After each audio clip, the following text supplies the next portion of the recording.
Bonsoir à tous nos jeunes auditeurs, internautes et téléspectateurs de partout. Bienvenue à votre émission In Verse. C'est le moment d'étudier la parole de Dieu. Aujourd'hui, nous allons mener une petite investigation biblique dont nous allons investiguer. Et voici les textes proposés et les tâches à accomplir. D'abord, nous allons dénicher, retrouver les bénédictions du sanctuaire, ensuite représentation de Jésus dans le sanctuaire et enfin le sanctuaire du ciel. Bien sûr, plusieurs textes sont proposés. Je vais donc lire les deux premiers textes de chaque colonne, mais bien sûr, il reste là pour vous, pour qu'à faire un petit travail, la caillou. Prenez comme un devoir de maison. Première tâche à accomplir.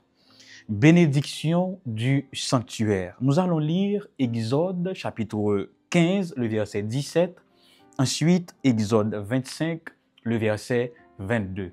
Lisons. Exode 15, le verset 17. Tu les amèneras et tu les établiras sur la montagne de ton héritage, au lieu que tu as préparé pour ta demeure, ô Éternel, au sanctuaire, Seigneur, que tes mains ont fondé. Exode 25, verset 22. C'est là que je me rencontrerai avec toi, du haut du propitiatoire, entre les deux chérubins placés sur l'arche du témoignage. Je te donnerai tous mes ordres pour les enfants d'Israël. Maintenant, question de vous donner des indices. Dans le premier texte que nous venons de lire, Exode 15, verset 17, nous pouvons voir que le sanctuaire était un lieu de stabilité et de communion avec Dieu, un lieu bien sûr préparé par Dieu pour son peuple. Deuxième texte, c'est Exode 25, le verset 22. Si nous prêtons attention aux paroles prononcées par Dieu, nous allons voir que le sanctuaire était un lieu de rencontre et de communion directe avec Dieu. Donc c'est Dieu lui-même qui prend l'initiative d'entrer en relation avec son peuple. Les deux autres textes, c'est-à-dire Psaume 20, verset 3 et Psaume 63, les versets 2 à 3, il y a servi nous comme devoir de maison que vous pouvez partager avec nous dans l'espace commentaire. Passons maintenant à la deuxième tâche qui est de trouver les représentations de Jésus dans le sanctuaire. Et nous allons lire Ésaïe 53, les versets 6, 7, 10 à 12 et Jean 1, le verset 29. Lisons ensemble. Nous étions tous errants comme des brebis, chacun suivait sa propre voie, et l'Éternel a fait retomber sur lui l'iniquité de tous. Il a été maltraité et opprimé, et il n'a point ouvert la bouche, semblable à un agneau qu'on mène à la boucherie, à une brebis muette, devant ceux qui la tondent, il n'a point ouvert la bouche. Il a plu à l'Éternel de le briser par la souffrance. Après avoir livré sa vie en sacrifice pour le péché, il verra une postérité et prolongera ses jours, et l'œuvre de l'Éternel prospérera entre ses mains. À cause du travail de son âme, il rassasiera ses regards.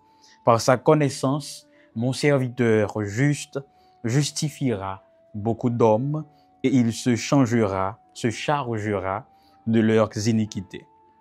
C'est pourquoi je lui donnerai sa part avec les grands, il partagera le butin des puissants, parce qu'il s'est livré lui-même à la mort, et il a été mis au nombre des malfaiteurs, parce qu'il a porté les péchés de beaucoup d'hommes, et qu'il a intercédé pour les coupables.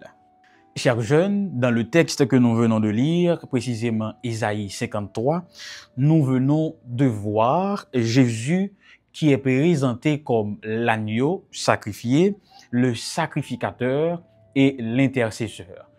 D'ailleurs, le deuxième texte proposé, selon l'évangile de Jean, chapitre 1, le verset 29, avec la déclaration culte de Jean-Baptiste, « Voici l'agneau de Dieu qui ôte le péché du monde ». Puisque nous recherchions les représentations de Jésus dans le sanctuaire.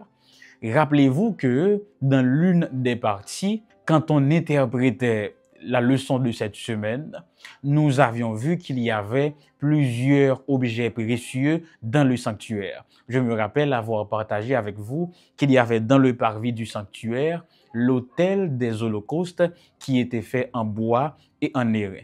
Donc c'était le premier espace où les sacrificateurs devaient offrir des sacrifices, d'abord pour eux-mêmes, ensuite pour le peuple. Donc l'autel des holocaustes est représenté ou encore préfigurait le sacrifice de Jésus. Deuxième texte, le texte de l'apôtre Jean, cité par Jean-Baptiste. Nous allons voir que Jésus est l'agneau offert ou fourni par Dieu lui-même pour le salut. Ainsi, Jésus, par son ministère, sa mort et sa résurrection, il va accomplir le symbole du sanctuaire. Tout ce qui était dans le sanctuaire préfigurait, annonçait, nous rapportait le ministère ou encore préparait le peuple ou l'humanité à la venue de Jésus et son ministère. Passons maintenant à la toute dernière tâche d'aujourd'hui. Nous allons voir le sanctuaire du ciel et nous lirons le psaume 102, le verset 20, également Hébreux 8, le verset 12. Il est dit, car il regarde du lieu élevé de sa sainteté, du haut des cieux, l'Éternel regarde sur la terre. Hébreux 8, les versets 1 et 2, le point capital de ce qui vient d'être dit, c'est que nous avons un tel souverain sacrificateur qui s'est assis à la droite du trône de la majesté divine dans les cieux, comme ministre du sanctuaire et du véritable tabernacle qui a été dressé par le Seigneur et non par un homme.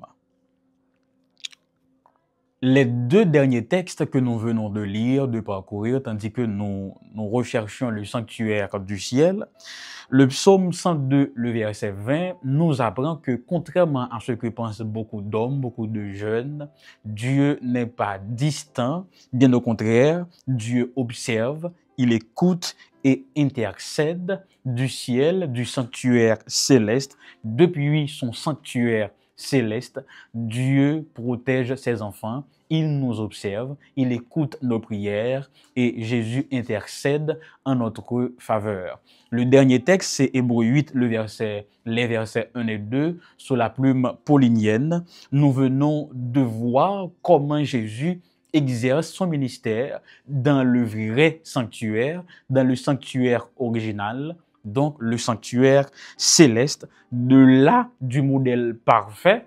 Il intercède en notre faveur. D'ailleurs, c'est lui le souverain sacrificateur. Bien sûr, comme je l'avais dit tantôt, les autres textes sont à vous. Prenez donc le temps aujourd'hui de les lire, de les parcourir, de méditer et bien sûr de trouver, d'accomplir les tâches proposées par l'auteur. Nous nous arrêtons là pour aujourd'hui. Le rendez-vous, c'est pour demain si Dieu le veut et nous allons continuer avec l'étude de cette semaine. Prions ensemble. Merci parce que tu intercèdes en notre faveur. Tu nous observes et tu nous écoutes. Puisque tu écoutes, écoute la prière de ton fils ou de ta fille adressée à toi en ce moment. Daigne selon ta volonté et dans ton amour incommensurable l'exaucer au nom de Jésus. Amen.